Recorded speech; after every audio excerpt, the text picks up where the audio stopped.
I never imagined that organizing my son's 10th birthday party would result in our homeowners association president being led away in handcuffs. But that's apparently what happens when someone oversteps their authority one too many times. Let me explain how a beautiful spring Saturday in our peaceful suburban neighborhood became the day Karen Matthews, the self-appointed ruler of Oakwood Estates, finally faced the consequences she deserved. It all began 3 weeks before the party. I had submitted the required notice to the HOA detailing our plans for a simple backyard celebration, 20 children, a few parents, a bounce house, and a small tent as a precaution against rain. Everything complied fully with the community's extensive covenants. Approval arrived 2 days later, signed by Karen herself, accompanied by a handwritten note emphasizing that all activities must end precisely at p.m., and that noise ordinances would be rigorously upheld. On the morning of Max's birthday, I was up at dawn arranging space-themed decorations, his latest passion. My wife had commissioned a custom rocket ship, cake, and I had spent the previous evening suspending glowing stars from our pergola. Everything looked flawless, and entirely within HOA regulations. Even the bounce house, which I had positioned carefully to remain out of sight from the street, measured exactly 12 feet, the maximum height permitted by the covenant. The party began at noon, and by 12:30, our yard was filled with energetic 10-year-olds. Several parents enjoying lemonade and perfect 75-degree weather. Then I spotted her striding up the driveway, clipboard clutched firmly, floral capri pants impeccably pressed, blonde bob swaying with every purposeful step. Karen Matthews had come for an inspection. I received reports of unauthorized structures on your property, she declared loudly, skipping any greeting. The children closest to us stopped playing, picking up on the abrupt tension. Hello to you too, Karen, I responded calmly. As you can see, everything here has been approved by the board. I have the paperwork inside, if you'd like to examine it. She sniffed disdainfully, surveying the yard like a warden searching for infractions. The bounce house appears to exceed height restrictions, and that tent was not mentioned in your application. I kept my composure, though my wife sent me a cautionary look from across the yard. We had dealt with Karen before. Every resident of Oakwood Estates had their own Karen story. She had fined the Johnsons for leaving trash cans out 10 minutes past pickup time. She had mailed certified letters to the Patels over an unapproved garden gnome. But this was the first time she had targeted our family directly.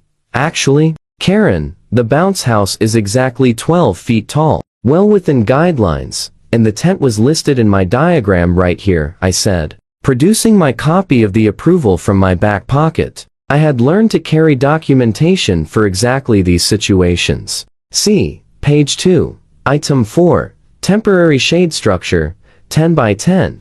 Her eyes narrowed as she grabbed the paper from my hand. I could practically hear her mind racing to find another violation. The other parents had edged closer by now, observing the exchange with looks ranging from sympathy to barely hidden amusement. Everyone knew Karen, and no one was shocked. Well, she said at last, the noise level is excessive. I can hear the children from 3 houses away. It's a birthday party, Karen, during permitted hours. Just children playing in daylight on a Saturday, I replied slowly, as if clarifying a difficult idea. One of the dads behind me stifled a laugh into his cup. Karen's face reddened, clashing with her salmon-colored polo shirt embroidered with Oakwood Estates HOA president. She drew herself up to her full 5'4" height and announced, I'll be monitoring the situation. Any violations will result in immediate fines. As she marched away, I returned to the party, hoping that would conclude the matter. I oversaw the piñata, ensured every child had fair turns in the bounce house, and was slicing the rocket ship cake when I noticed Karen again. This time, she stood at the property line, snapping photos with her phone. Is she serious? My wife whispered while serving cake plates. This is getting creepy. I nodded and decided to confront it head on. Wiping my hands on a napkin, I approached where Karen stood, documenting what she undoubtedly believed were offenses warranting the HOA's maximum fine of $300. Karen, you're making the children uncomfortable, I said quietly. If you have concerns, we can discuss them tomorrow. Today is Max's special day. She lowered her phone and fixed me with a look of pure, self-righteous outrage that nearly made me chuckle. This isn't about the children. This is about rules and property values. That bounce house is visible from certain angles on the street, and the streamers on your mailbox are non-regulation. I took a deep breath. The bounce house was approved for this location, and the streamers will be removed by tonight. They're simply balloons on a string. Karen, rules are rules, she retorted, lifting her chin. If we let you get away with balloons today, tomorrow someone will want flamingos. It's a slippery slope. At that instant, Max ran up to us, chocolate frosting smeared across his grinning face, excitement shining in his eyes. Dad, can we do water balloons now? All my friends are ready. Before I could respond, Karen cut in. Water balloons? Those weren't in your application. That's unauthorized water usage and potential landscaping damage. Max's smile faded. And that was the moment something inside me snapped, not in anger, but with the firm resolve of a judge who has heard quite enough. The water balloons are biodegradable, Karen, as required by Section 7.3 of the Community Environmental Guidelines, and we're using them in the designated play area over the tarp. Now, if you'll excuse us, my son is Bentley guided Max back to his friends, gave the go-ahead for the water balloon battle, and spent the next half hour overseeing the joyful chaos of 20 kids in varying degrees of sogginess. I nearly forgot about Karen until one of the parents tapped me on the shoulder. I think you should see this, he said, nodding toward the street. There, beside her immaculate white SUV, Karen was gesturing wildly to two police officers who had just pulled up. My heart sank. She hadn't simply complained at the HOA. She had dialed the actual police. I walked over to the group, acutely aware of the parents and children watching from the yard. As I drew nearer, I'd hear Karen's voice, shrill and demanding. They're violating at least 7 different covenant rules, she was insisting. And when I tried to address it, the homeowner became hostile and threatening. One of the officers, a woman whose calm demeanor suggested she had handled plenty of these non-emergency calls, noticed me approaching. Sir, is this your residence? Yes, officer. I'm James Wilson. We're hosting my son's 10th birthday party fully approved by the HOA board 3 weeks ago. I kept my tone even and respectful, mindful of the example I was setting for Max and his friends. He's lying, Karen interrupted. The approval was for a much smaller gathering. What they're doing amounts to a public nuisance. The female officer exchanged a subtle glance with her partner. We need to ensure the area is secure before proceeding. Ma'am, what specific emergency prompted you to call 911 today? Karen blinked, momentarily unsettled by the direct question. Well, they're breaking HOA rules, and he was aggressive when I pointed it out. The male officer cleared his throat. Ma'am, did you call the emergency line for a homeowners association dispute? Karen tugged at her polo shirt, straightening it defensively. Yes, it's your job to enforce the rules.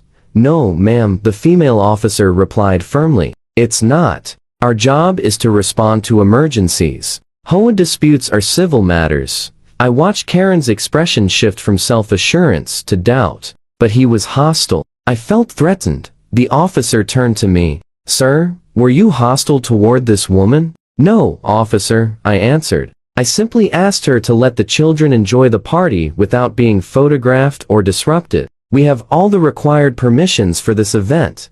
I pulled out my approval form once more. I'd be happy to show you. As the officers examined the paperwork, several other parents drifted over, offering their own versions of events. The truth emerged quickly, and Karen's face flushed a deep crimson. Furthermore, I added quietly, this isn't the first time Miss Matthews has used her position to harass residents. There have been numerous complaints about her enforcement tactics. The female officer returned my documents and faced Karen. Ma'am, did you identify yourself as reporting an emergency when you called 911? Karen's voice grew quieter. I might have said it was urgent. The officer's expression sharpened. Dispatch confirmed you reported an emergency situation with potential for violence at this address. That constitutes misuse of emergency services. What followed felt almost dreamlike. The officer stepped away for a brief consultation with her partner, then returned to where Karen stood, now clearly anxious. "Miss Matthews, please turn around and place your hands behind your back," the male officer said evenly. Karen's eyes flew wide in disbelief. "What? You can't be serious." "I'm afraid we are. You're under arrest for misuse of emergency services, filing a false police report, and harassment."